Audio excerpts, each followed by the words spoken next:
પાદરા તાલુકામાં પ્રતિષ્ઠાનો જંગ બનેલી વડુ તાલુકા પંચાયત બેઠકની પેટા ચૂંટણીમાં બેઠક કોંગ્રેસે યથાવત જાળવી રાખી હતી। ભાજપના ઉમેદવાર પરમાર જીકાભાઈને 2448 મત મળ્યા હતા, જ્યાં કોંગ્રેસના ઉમેદવાર પટેલ સુરેશભાઈને 3077 મત મળ્યા હતા, જેમાં 629 મતે કોંગ્રેસનો ભવ્ય વિજય થયો હતો। વિજેતા ઉમેદવારને જિલ્લા કોંગ્રેસ પ્રમુખ જસપાલસિંહ પડિયાર તેમજ વડુ જિલ્લા પંચાયત બેઠકના સદસ્ય અર્જુનસિંહ પડિયાર સહિત કાર્યકર સમર્થકોએ પુષ્પગુચ્છ પહેરાવી, મીઠાઈ ખવડાવી, આતિશબાજી કરી અભિનંદન પાઠવ્યા હતા। એ રીતે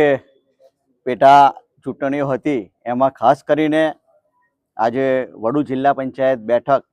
જે અગાઉ કોંગ્રેસ પક્ષ પાસે હતી, અમારા સ્વર્ગસ્થ સાથી દિલીપભાઈ ના અવસાનથી આજે આ બેઠક ખાલી પડી હતી, પરંતુ ફરીથી વડુના મતદારોએ જે સાથ અને સહકાર આપ્યો, ખાસ કરીને અર્જુનસિંહ પડિયાર અને સમગ્ર સમાજ દ્વારા જે મદદ કરવામાં આવી, જે સહકાર આપવામાં આવ્યો, જેથી કરીને વડુ તાલુકા પંચાયતની બેઠક પર ફરીથી કોંગ્રેસને જે જનાદેશ આપ્યો છે એ બદલ વડુની તમામ જનતાના અમે આભારી છે। સાથે જે સામેના ઉમેદવાર હતા તેમને પણ આજે જે પણ પરિસ્થિતિ હતી, આજે તેમને પણ જે ઇલેક્શન લડ્યા છે તેમને પણ અભિનંદન છે। સાથે ખાસ કરીને જે રીતે ભારતીય જનતા પાર્ટી દ્વારા ત્યાં જે પ્રકારના કાવા દાવા કરવામાં આવ્યા, સાથે તમામ લોકો જે પડી પથારીએ ત્યાં 5-5 દિવસ સુધી સમગ્ર ટીમ હતી અને અમારા અર્જુનસિંહ પડિયાર દ્વારા અને એમના સાથીઓ જ્યારે જે તે મહેનત કરવામાં આવી, અર્જુનસિંહ પડિયાર જ ત્યાં વડુમાં કાફી છે। અમે તો છેલ્લા 2 દિવસ માટે ખાલી એમની કાર્યાલય પર બેસવા ગયા હતા, પરંતુ જે લોકો પડી પથારી હતા તેમને જનતાએ જવાબ આપ્યો છે। આજ રોજ વડુ તાલુકા પંચાયતની પેટા ચૂંટણીમાં કોંગ્રેસ પક્ષના સર્વમાન્ય ઉમેદવાર સુરેશભાઈ મંગળભાઈ પટેલ ને વડુ ગામના તમામ મતદારોએ જનપ્રતિનિધિને આશીર્વાદ આપ્યા હોય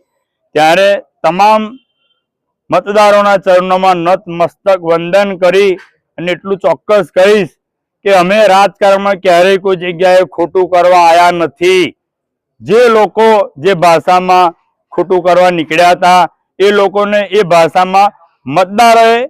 આ મતરૂપી આશીર્વાદ આલીને જવાબ આપ્યો છે। પેટા ચૂંટણી હતી, મેં તો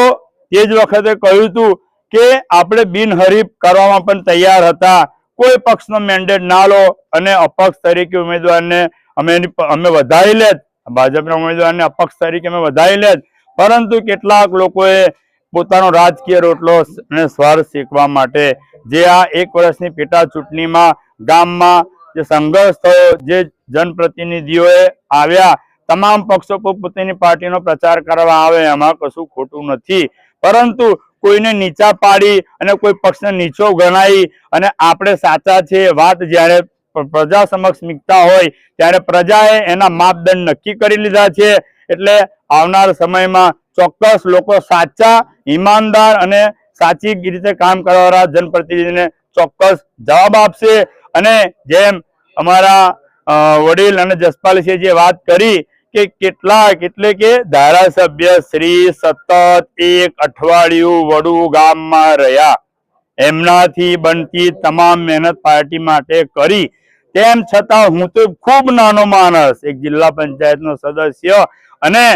જનતા જનાર્દને જે જવાબ આપ્યો છે એ વાત એમને સમજવાની જરૂર છે। ભારત માતા કી જય।